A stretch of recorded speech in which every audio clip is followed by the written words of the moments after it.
The remedy must be used with reason, discretion, and circumspection. Otherwise hurt rather than good will follow the use of it. Those that lie not too far from the springs, and are able to use their legs, shall do better to come thither afoot than to ride. When the sun beginneth to be of force, it doth attract some of the mineral spirits, and the water loses some of its strength. And betimes in the morning, it is best walking. So wrote Dr. Ludwig Rousey in 1631, having analysed the virtues of Tunbridge water. Virtues noted 25 years earlier by a certain Lord North, who, having consumed some of the water, had been miraculously restored to good health, following indulgence in the excesses of court life. Commenting on the size of the doses, Dr. Rousey advised, The dose should be varied and graded for each patient, with a skill that only a physician can supply.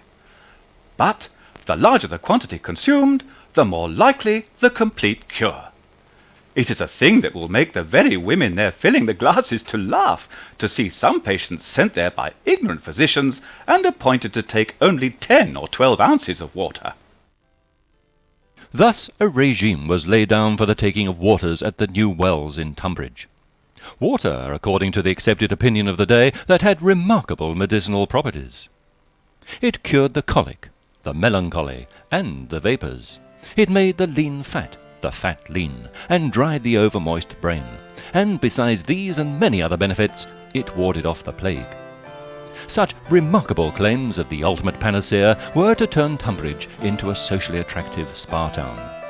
But it was the visit in 1629 of the young French Queen of England and wife of Charles I, Henrietta Maria, bringing with her trains of courtiers, musicians, and fashion makers of every kind, that established the place as one of the most exclusive resorts in the land. Society descended on Tunbridge for the cure. The medically sick, the socially sick, the morally sick, all took the waters, but more often as a prelude for days and evenings of stylized pleasure. This was a society moulded by fashion, by pleasure, and by deceit. A society into which strode characters such as Belle Causey, Sarah Porter, and a certain gentleman by the name of Beau Nash, whose rigid rules of behaviour, precedence, and deference governed every moment of every day. Indeed, there was far more to Tunbridge Wells than taking the cure.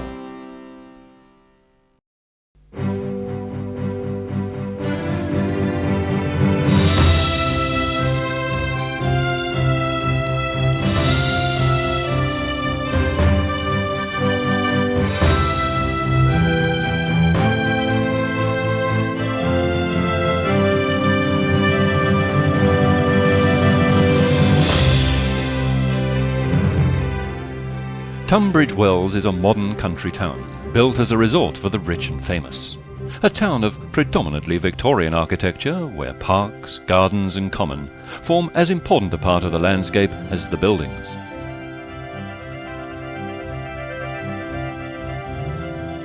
The noise and pollution of 20th century cars and lorries has replaced what was, at the turn of the century, a much quieter town, where the sound of the internal combustion engine was a rarity among horse-drawn traffic.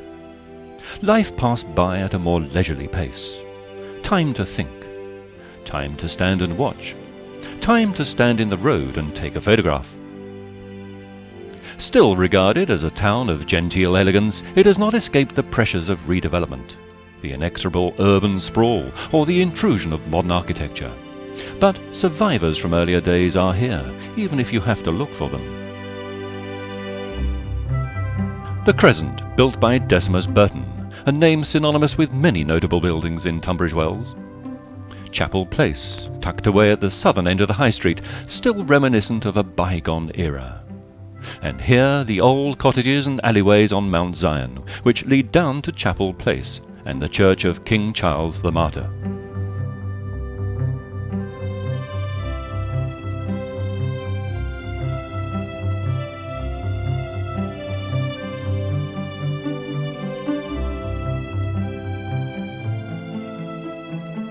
But it is here, in the Pantile, that it all began, the location of the mineral-rich chalybeate spring waters still in existence today, and with the service provided by a dipper, still available for anyone wishing to take the water.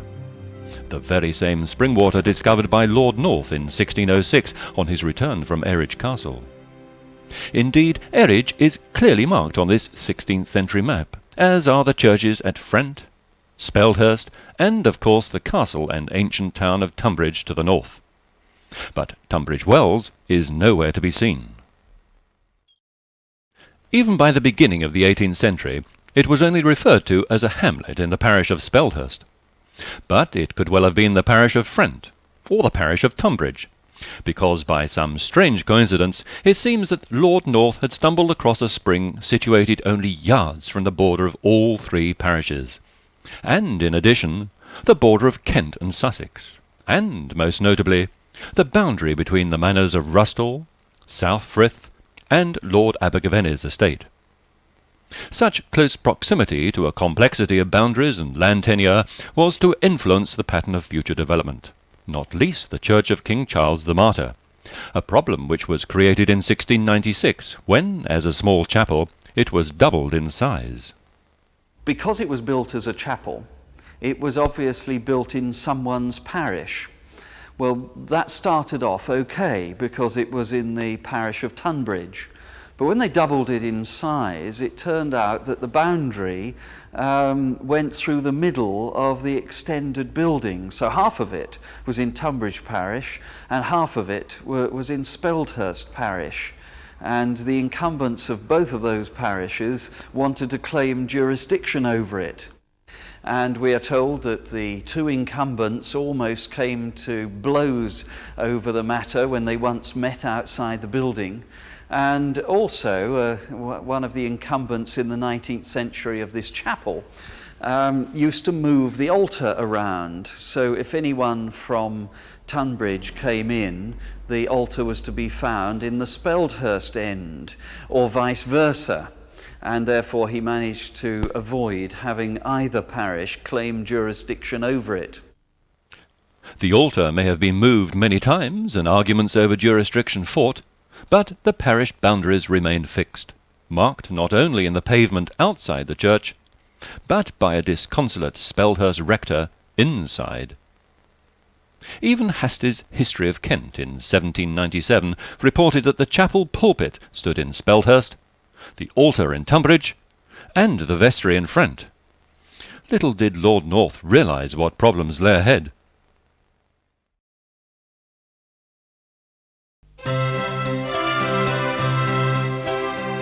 Time is passing by, and popularity at the Wells is fast gaining momentum. The Civil War has passed, the monarchy re-established, and in 1663 Charles II arrives with his queen, Catherine of Braganza, convinced that the waters would help her to have a child. This visit sets the trend. Where the king goes, the court follows, and the demand for accommodation intensifies. But there are still no lodging houses at the Wells. But then in 1676, as if to start the ball rolling, Lady Muskerry, owner of both Rustall and South Frith manors, donates a plot of land for the building of a chapel close to the spring. 4 years later, driven by a pressing need for money, she sells Rustall Manor to Thomas Neal. Swiftly he leases land at the Wells to Thomas Jansen, who lays out the walks and begins to build. Muskerry continues selling more of her South Frith land, and soon timber-framed lodging houses appear alongside the common and over Mount Zion. At last, some of the summer visitors can stay close to the Wells.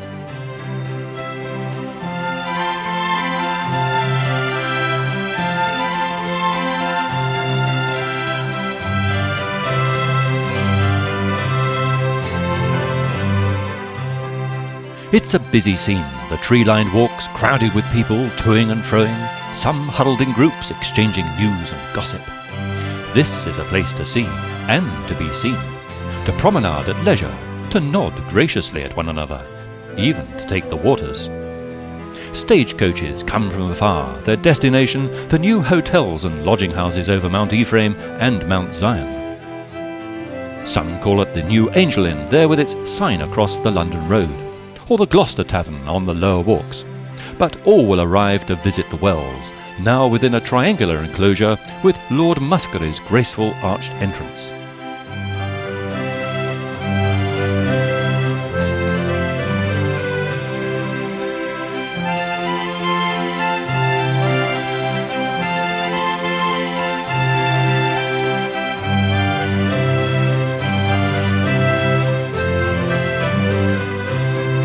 Everyone arrives eager to take part in this fashionable social scene.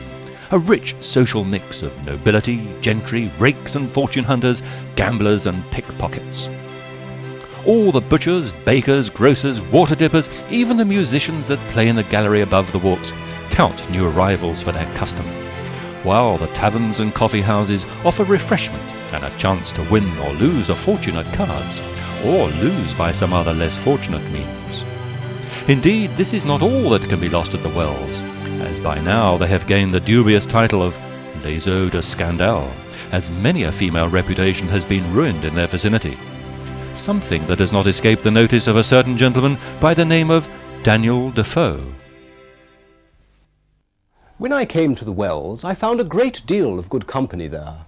The ladies that appear there are indeed the glory of the place, but the coming to the Wells to take the water is a mere matter of custom.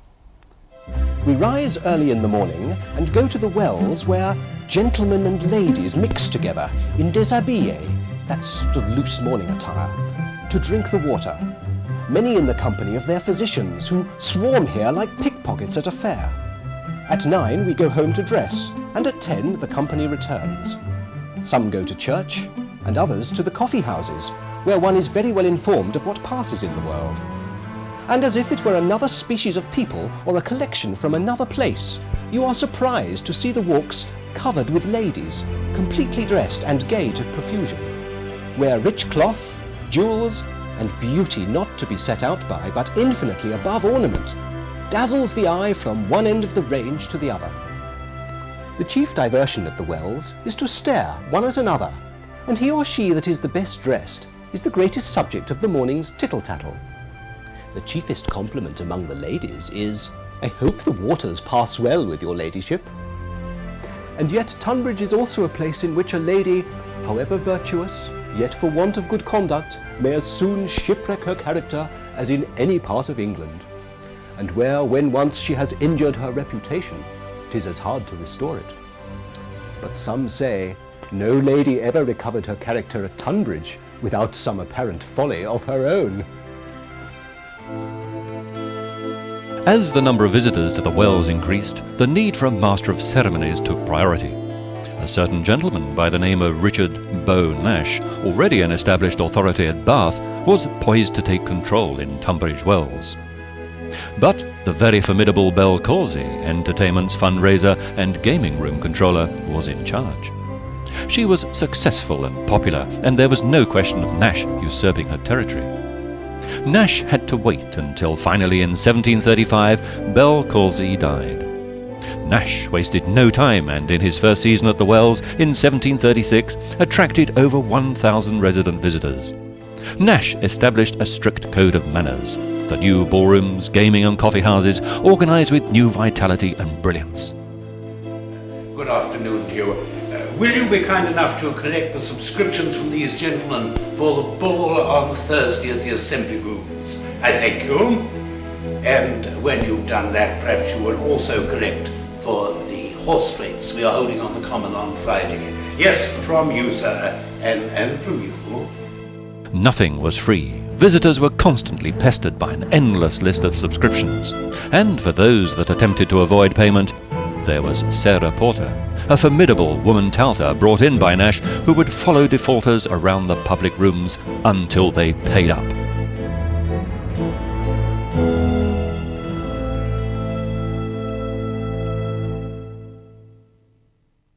Tunbridge Wells under Nash remained the epitome of all that was graceful and elegant, as typified in this scene drawn at the height of Nash's reign in 1748 by Thomas Logan. He was an artist and court dwarf to Frederick, Prince of Wales. Logan drew this picture, which featured some famous people of the day, as he surveyed the scene from the window of his shop and home, which was right at the far end of the Pantiles, and just visible in this attractive 1772 painting by Richard Samuel.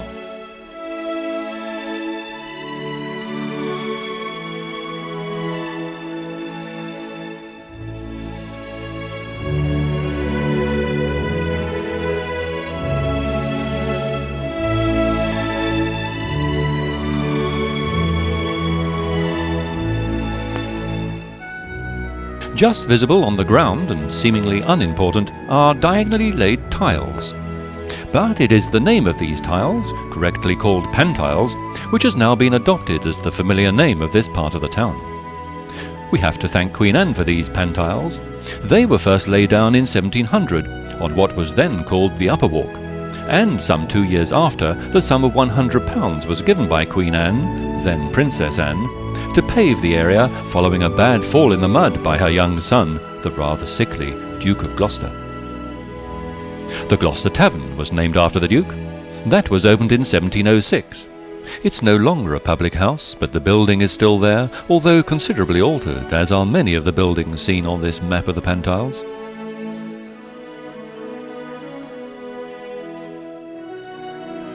To the right of the Gloucester Tavern, a large open space occupied by the fish market. That was effectively the commercial centre of the town and survived well into the present century, with fishmonger and poulterers Tolson & Co. there until the 1920s. Alongside the Upper Walk, the ballrooms, coffee houses and shops lead to the well itself, with the Dippers Hall close by, and a sundial in the centre of the square, all captured in this 1740 painting by Thomas Logan.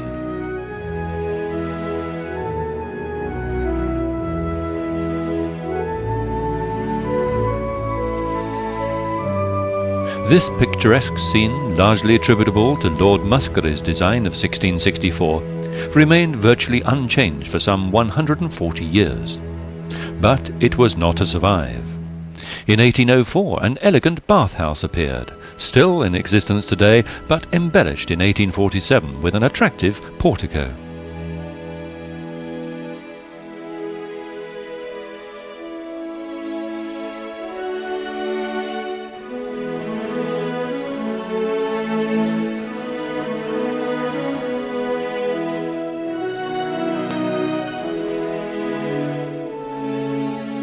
In a mood for industry and redevelopment, the 19th century turned its eye on the Abergavenny properties of the lower walks, hitherto the province of the lower classes.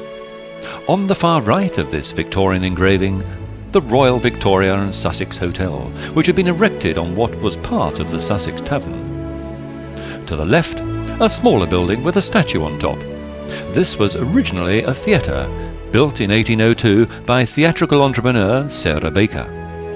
It later became known as the Corn Exchange, with its dominating statue of Ceres on the roof.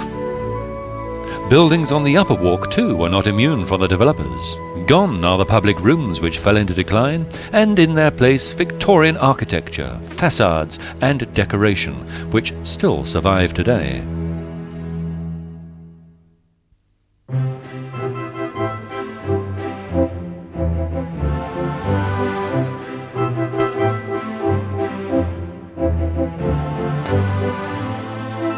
The advent of the 19th century was to bring an era of change.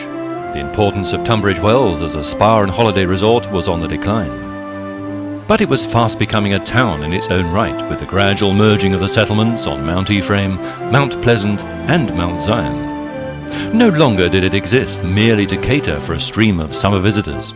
People came to live and settle. By 1810, the resident population was 1,600.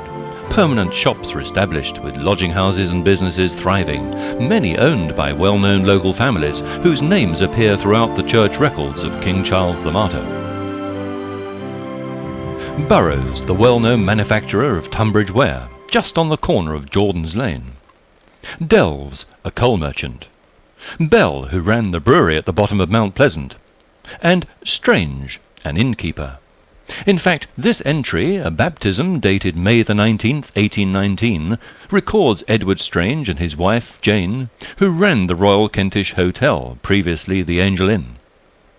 There are still members of the Strange family in Tunbridge Wells today, descendants of Edward Strange, who, in the 18th century, ran a lodging house on Mount Zion called Green Pales, now renamed Zion House. The 19th century was a time of rapid development, but it was still a favourite retreat of royalty, and one frequent visitor in the early part of the 19th century was Queen Victoria. Then, as a young princess, Victoria came with her mother, the Duchess of Kent, on 5 separate occasions, staying in Boyne House on Mount Ephraim, and in Mount Pleasant House, now the Calverley Hotel, and on the night of the 3rd of November 1834 at the Sussex Hotel on the Pantiles. Princess Victoria loved Tunbridge Wells, and at a very young age had developed a great passion for riding, as seen in this famous print outside Jordan House, Church Road. She was also a regular visitor to the Church of King Charles the Martyr, which had a special pew in the gallery dedicated to her use. On first inspection, it was seen that Victoria would have been sitting at the back of the church, a long way away from the altar. But she was, in fact, sitting at what was then the front of the church, close to the large and commanding 3-decker pulpit, and from which she could hear her favourite and longest-serving incumbent, the Reverend Pope. Although we are given to believe that on the occasion this sketch was made by a member of the congregation, she was unimpressed by his sermon. The large 3-decker pulpit had been the focus of worship for many years, no doubt lending conviction and strength to many a sermon. And that 3-decker pulpit remained at what is now the back of the church until the 1880s, when we're told that it was taken out and thrown on the common, and the church was reorientated to face east, and the altar, as you see it today, was put in position. And that's also the time, 1887 in fact, when King Charles became a parish church for the people of this end of Tunbridge Wells. When the chapel was originally built in 1678 and later extended in 1696, it had cost just over £2,000. The land had been given by Lady Muskerry, but the money for the building had to be raised entirely through public subscription. Worn and faded, these are the names of some of the 2,500 subscribers contained and preserved in 2 original catalogues. Names that were once well known and now forgotten, but some that have become part of history. Look closer and you can see Samuel Pepys, the diarist. He contributed 1 guinea. Very faded, but just visible, the name Denmark. The Princess of Denmark, in fact, who was later to become Queen Anne. She contributed 60 guineas. And here the name York. That was the Duchess of York, James II's first wife. It is quite likely that these and many other subscribers would have worshipped in the church at some stage in their lives, and no doubt would have marvelled at the magnificent ceiling. This is a masterpiece of design and plasterwork, and without doubt the town's greatest treasure. This is the work of 2 men, John Wetherell and Henry Dogood, a man employed by Christopher Wren and noted for his work in St. Paul's Cathedral and the ceilings of some of the Cambridge colleges.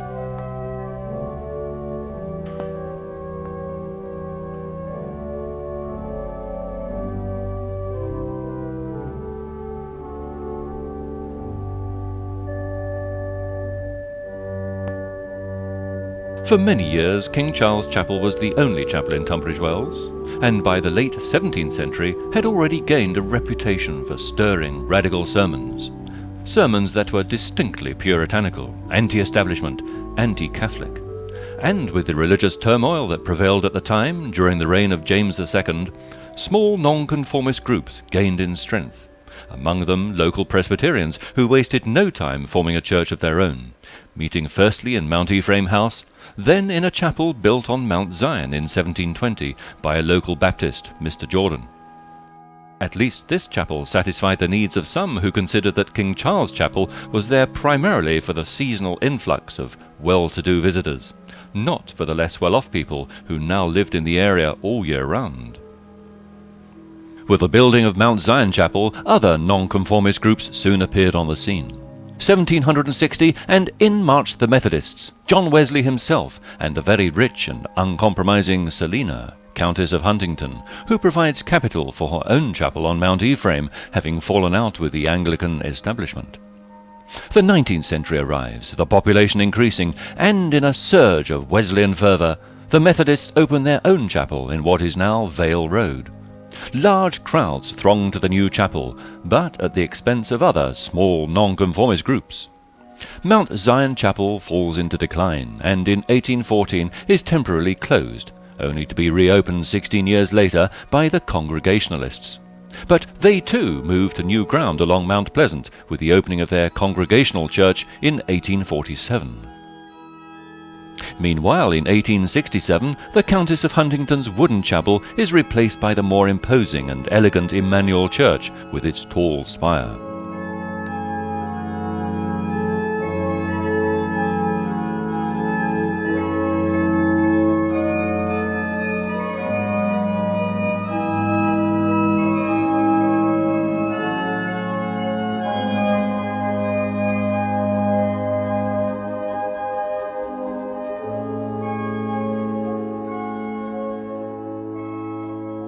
By the end of the 19th century, many churches and chapels had been built in Tunbridge Wells. Some have survived, some have not.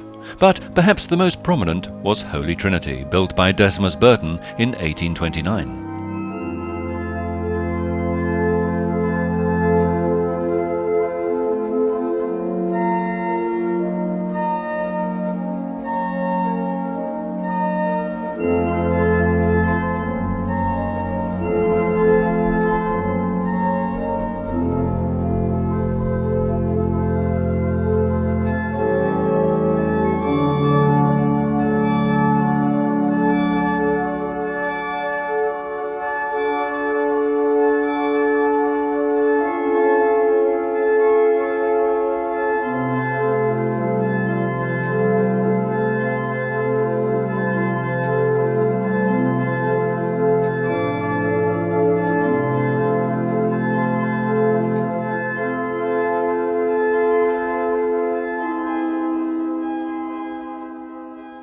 If Beau Nash had been the arbiter of the manners of the people of Tunbridge Wells and Canon Hoare its morals, then perhaps the man who had had the greatest influence over the town's architecture was Decimus Burton. Reputedly one of the country's leading architects, he was responsible for designing and developing the Calverley Estate, an area of 900 acres in the north of the town. Holy Trinity Church, together with the adjacent priory, was his first project, soon to be followed by smart villas in Calverley Park and a shopping and business centre in the Calverley Road from its junction with Camden Road. This 1840 sketch shows how Decimus Burton had planned this new area on the north side of Calverley Road. 5 large houses with small shops in between, and on the left an elegant marketplace which later became the Town Hall, and at the junction of Camden Road the Camden Inn. Some may remember the marketplace and the Camden Inn. They survived until 1959. Burton's Calverley Parade and Terrace were not so fortunate. They became a victim of 1930s redevelopment. In a commanding position at the top of Mount Pleasant, Calverley Terrace and Parade, seen here on the right, would have given impact to Burton's new town of the 1830s. But the 1930s passion for demolition and improvement changed all that. And this is what replaced it: the Civic Centre. At least the green copper domes of the Opera House, built in 1902, are still with us, even though recent entertainment has not always filled the air with music. Decimus Burton left his mark in the rebuilding of the Calverley Hotel, formerly Mount Pleasant House. But perhaps Burton's crowning glory is the Crescent. Built initially as a parade of 17 shops along its elegant covered walkway, and a fountain playing in the garden, it remains a monument to his achievements. The Crescent was intended to be a major attraction to rival the Pantiles. But sadly this was not to be, and soon the shops were converted to lodging houses, and the fountain ceased to play.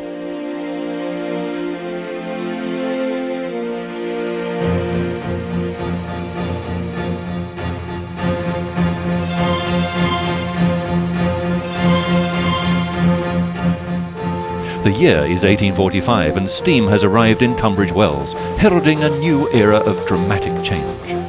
The line from Tunbridge is now open. Over viaducts, through cuttings, through tunnels. This was quite a challenge for the 19th century engineers, and not without fierce opposition from land-owning carriage classes. For stagecoach operators too, it was an uneasy time of apprehension. of disbelief that the days of clattering hooves, jangling harnesses, and tossing manes were numbered. But for ladies and gentlemen of distinction, first-class rail travel was a distinct alternative, tolerable if not dignified. Second class, distinctly uncivilized. Third class, unthinkable. Meanwhile, Bell's Brewery at the bottom of Mount Pleasant is swept away and replaced by the new Central Station. New horizons have opened up for the townspeople, for tourists and for businesses. Tunbridge Wells is now firmly on the map. Central London a mere 2 hours away. 20 years later, a second station, the very grand Tunbridge Wells West, is opened on the London, Brighton and South Coast Railway, linking the town through Groombridge to Eridge, and a variety of links to Victoria, Brighton, Eastbourne, Lewes and East Grinstead.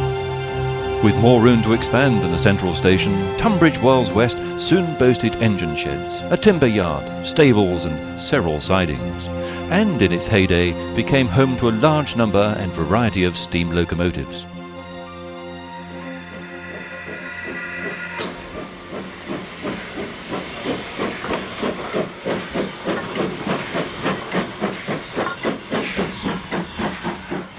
A train leaves Groombridge on its way to Tunbridge Wells West, its passengers no doubt in complete comfort. A far cry from those pioneering days of rail travel when comfort was the least concern of the railway companies. Passengers were heard to say, "The state of the third-class carriages is a disgrace, and as for the extortionate fares..." But rich landowners living in the Tunbridge Wells area were reported to say, "Don't lower the fares, or you will lower the character of the place. Provide more accommodation if you will, but don't lower the fares." Even at a public meeting in 1881 it was reported that the townspeople themselves were opposed to low fares, as "This would bring down the ragtag and bobtail from London, so often seen in the summertime at Hastings." well, who would want to see the ragtag and bobtail in Tunbridge Wells? A more refined excursion to High Rocks would seem far more civilised. Only a few minutes down the line from Tunbridge Wells West, get off at High Rocks Halt and see the stupendous ruins of nature, as Sprenge called them in his 1786 guide. The rocks, he continues, consist of a great number of rude eminences, several of which are above 70 feet high, and at many places there are surprising cliffs, and chasms that lead right through the midst of them.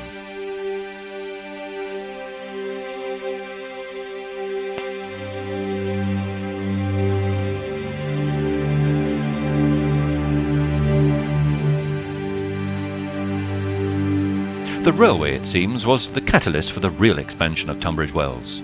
Empty spaces were filled in towards Pembury, Camden, in Neville and Hungershall Parks, Broadwater Down, and in the St John's Road. Churches and their schools proliferated, and the population more than doubled in 30 years.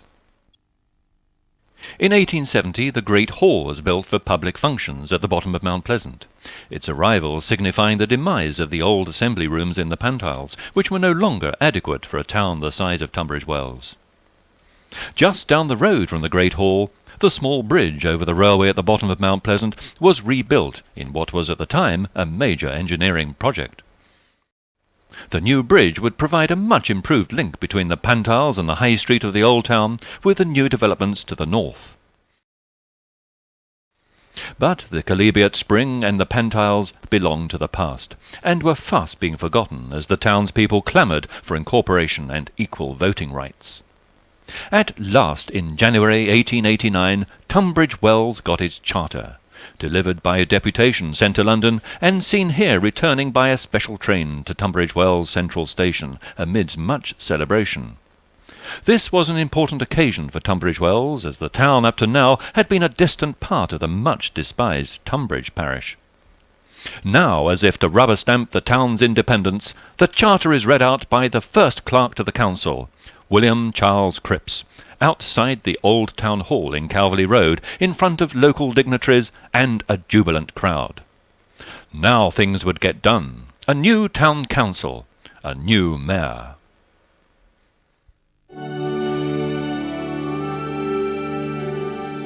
You could be mistaken in thinking that this was the entrance to a stately home, or perhaps a French chateau, but no. This is in fact the magnificent stable block and coach house conceived and constructed by Sir David Salomons in the grounds of his home, Broomhill, near Speldhurst. Engineer, electrician, photographer, inventor, and one of the first mayors of Tunbridge Wells, Sir David was to bring electricity to the central area of the town, just one of a long, long list of achievements. Sir David had inherited this large Decimus Burton house at Broomhill from his uncle, another Sir David Salomons, and on taking up residence quickly converted the house into a showplace for his major passions in life: horses, motor cars, and electricity. As early as 1874 the workshop was lit by an arc light. By 1882 there were 60 electric lights supplied from banks of accumulators and dynamos.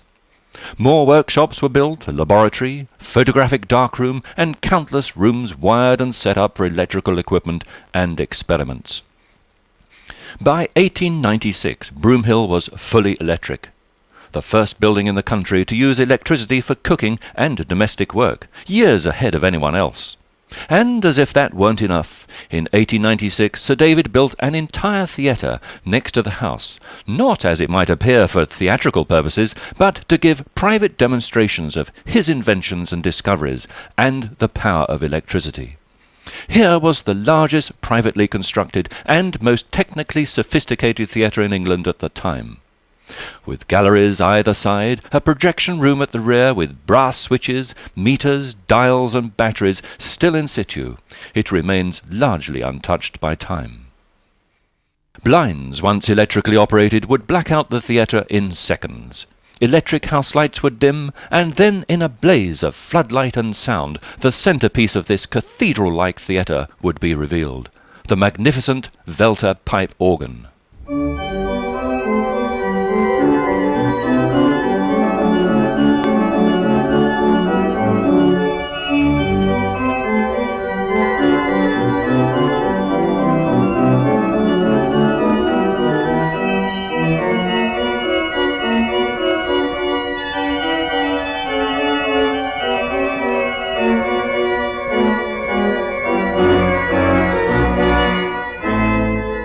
At the rear of the theatre, behind the projection gallery, yet another set of organ pipes, referred to as the echo organ.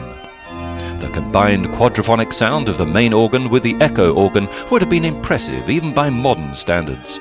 But sadly, after Sir David Salomons died in 1925, the instrument fell into disrepair and could no longer be played. Next. Next. This is good news. This is more than just the sound of organ pipes being tuned. This is music to the ears of the Sir David Salomons Society, who have for so long been strenuously raising funds for the restoration of the Velter organ. Next.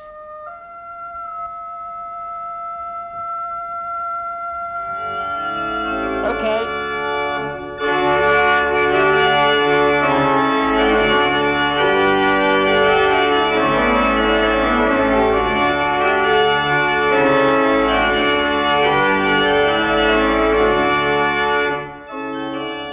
November 1995, and some 70 years since organ music last filled David Salomons Science Theatre. The first stage of restoration is complete. The echo organ is back in action, now fully restored, its performance enhanced with additional ranks of organ pipes. But this is not the end of the story. Here in Harrogate, at the workshops of organ builder and restorer Peter Wood and Son, the strains of Handel's Largo emerge through sounds of electric motors, pneumatic pumps, and electronic synthesizers. This is indeed one of two original roll music players from the Velter organ, temporarily removed from a position immediately above the keyboards. Now restored and back in action, the player here is driving a paper roll from David Salomons' unique collection of roll music, where the notes are recorded as holes mechanically punched into a long sheet of paper.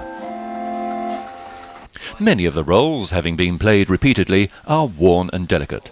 So, to protect them from further damage and to enable them to be heard once more, the musical information they contain is being transferred to floppy disk. Now, with the intervention of modern digital technology, a laptop computer, and a lot of hard work, music played 80 years ago on Sir David Salamon's Velter pipe organ can now be heard once more on that very same instrument.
For many years, David Salamon's was the only person in Tunbridge Wells to have the luxury of motorised transport, a luxury few people could afford until well after the First World War.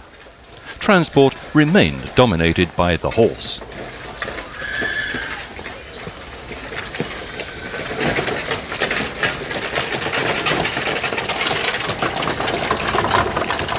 It was frightfully noisy, with horse traffic, and wherever you went in Tunbridge Wells, there were horses, phaetons, you know, carriages.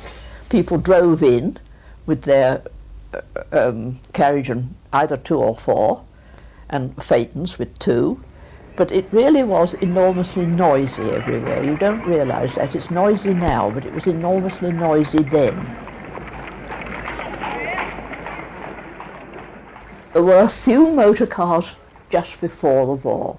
Only Sir David Salamon's with 8, D1 to 8. And he would drive by up here very, very slowly. He was exceedingly grand.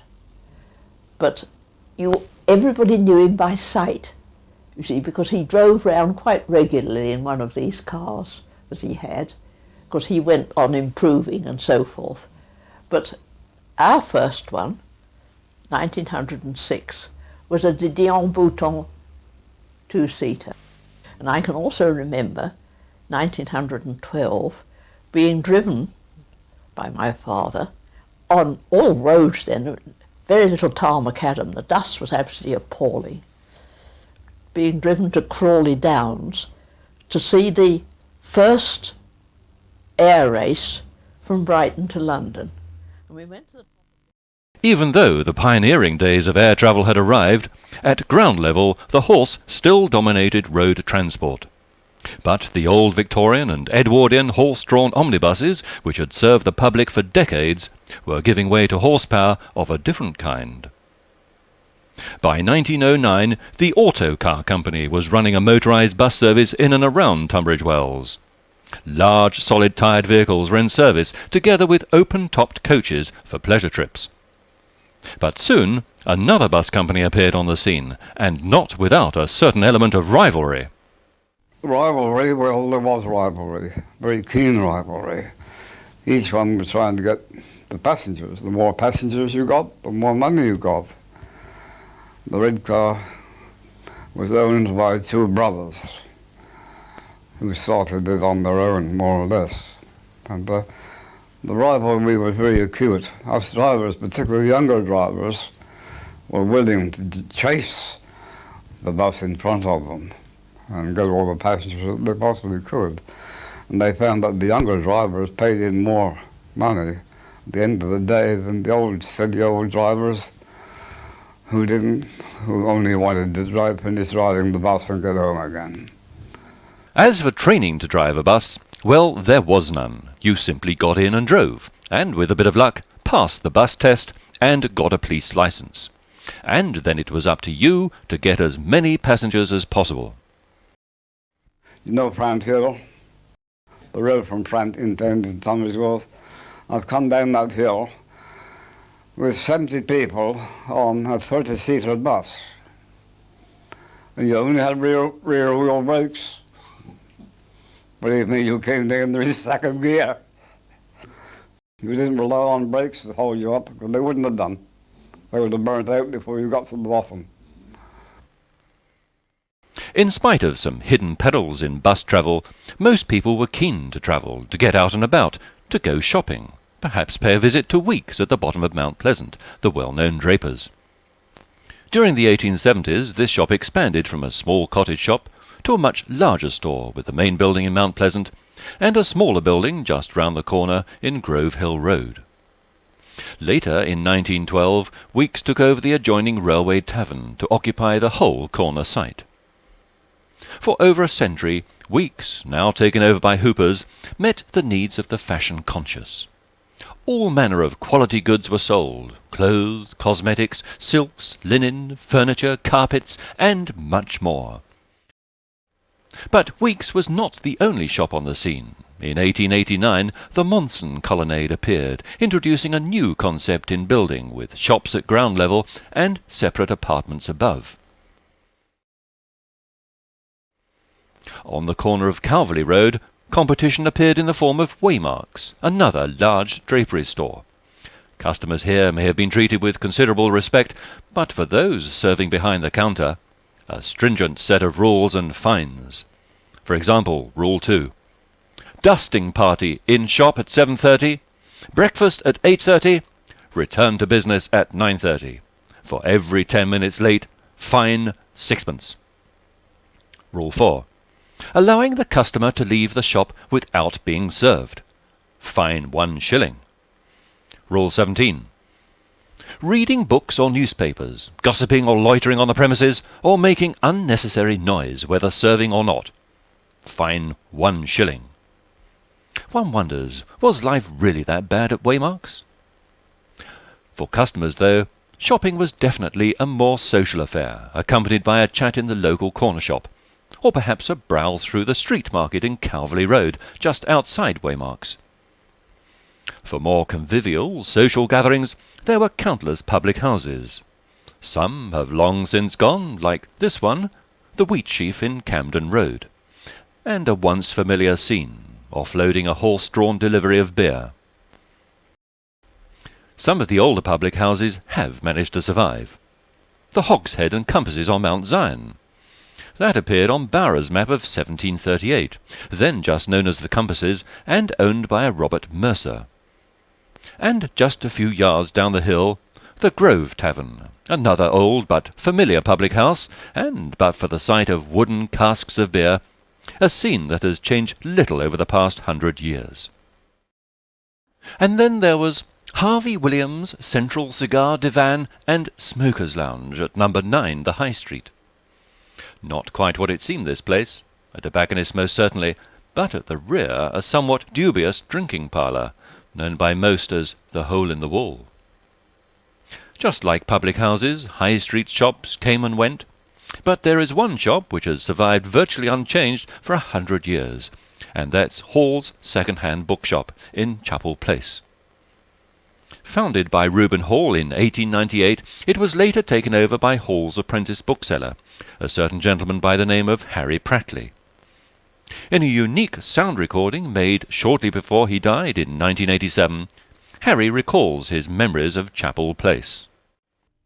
It was just before the world was flooded with cars, and it was, of course, a little thoroughfare from the Pantiles to the High Street, which had known no traffic.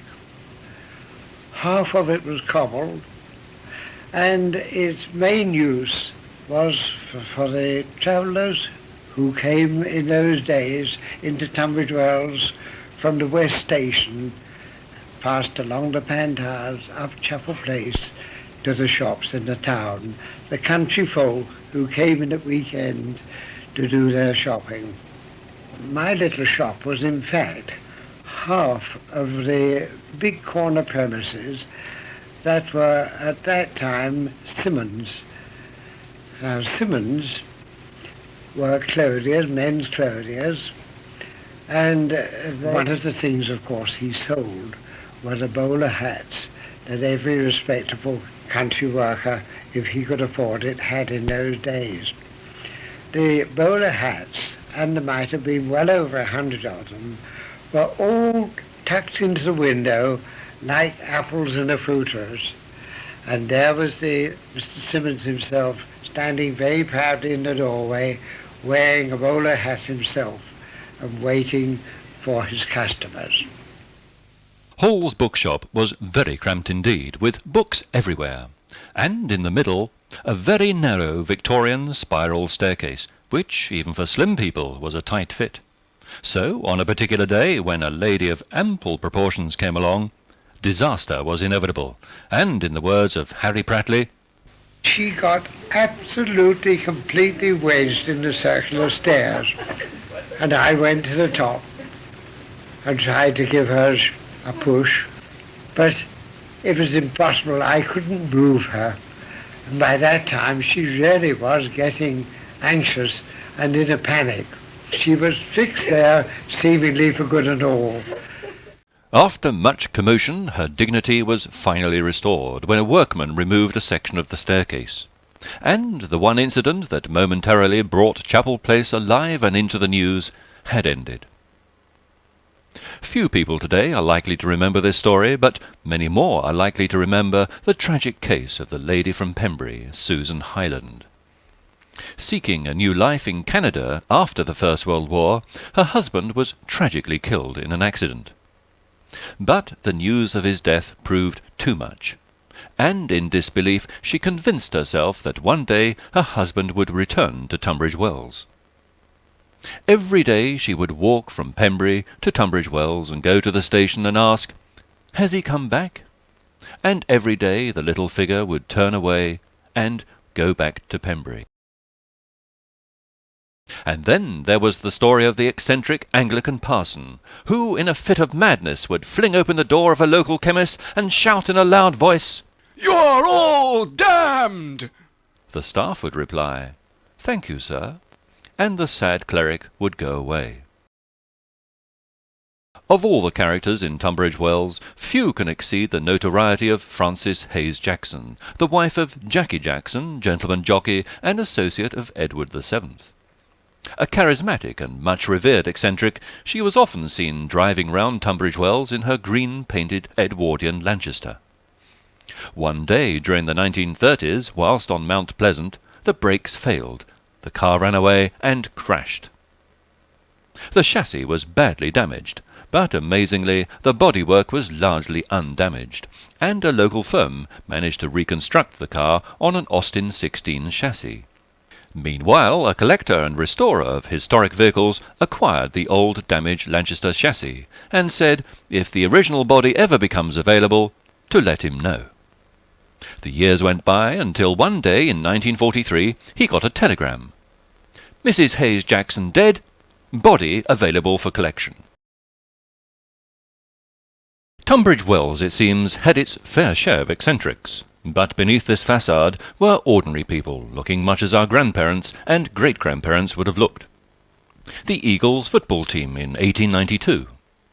Tunbridge Wells 19th century police, a formidable force for such a small provincial town. And another group, equally concerned with order and discipline, the first schoolmasters at Skinner's School, photographed here in 1887. And in 1914, patients waiting to be seen at Tunbridge Wells General Hospital in Grosvenor Goods Station Road. Everything comes to those that wait, so it's claimed. Just a 20-year wait, and these patients could have had the benefit of Tunbridge Wells' new hospital, the Kent and Sussex, opened on July the 23rd, 1934, by the Marquess and Marchioness of Camden. And here, 2 years later, in 1936, a royal visit by the Duke and Duchess of Kent, who arrived to an enthusiastic welcome from the assembled nurses and local dignitaries.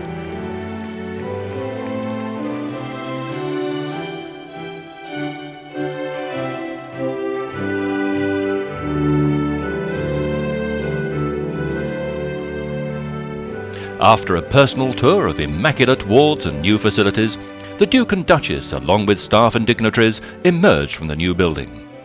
And finally, the royal couple leave to a rapturous send-off, with the Duke himself taking the wheel of his own car. And no doubt, had the Duke been driving through Tunbridge Wells a year later in 1937, this is what he would have seen: flags and decorations for the coronation of George VI.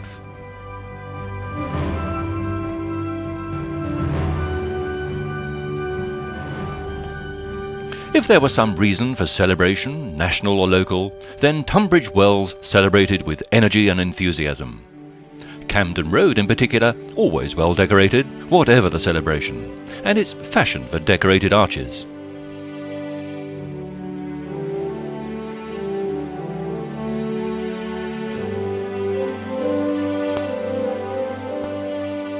A penny farthing and a small group of people stand beneath yet another decorated arch, this time at the bottom of Mount Pleasant. This marked the state visit by the Marquis of Lorne and Princess Louise in 1877. 20 years later, it was Queen Victoria's Diamond Jubilee, a milestone in British history, in which the whole town was involved, with celebrations here on the Pantiles and on the Common, where large numbers of people had gathered.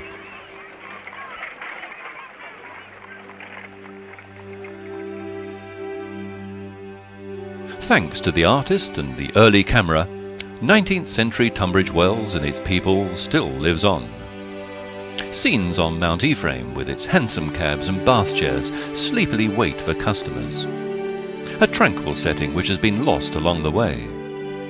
No more do sheep graze upon the common. No more do we hear the sound of horses' hooves or the rumble of carriage wheels on dusty roads. Mount Ephraim forever sleeps in the sunshine, far removed from the noise of relentless traffic that characterizes the scene today. Nearly 400 years have passed since Lord North rode through the forest and discovered a small spring emerging from the ground.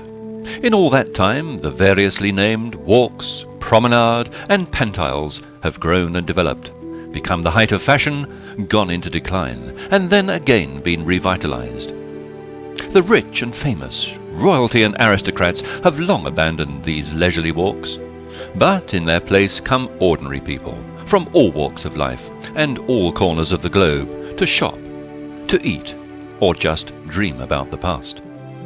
And still the dipper plies her trade, dispensing mineral-rich spring water to those who are now merely curious.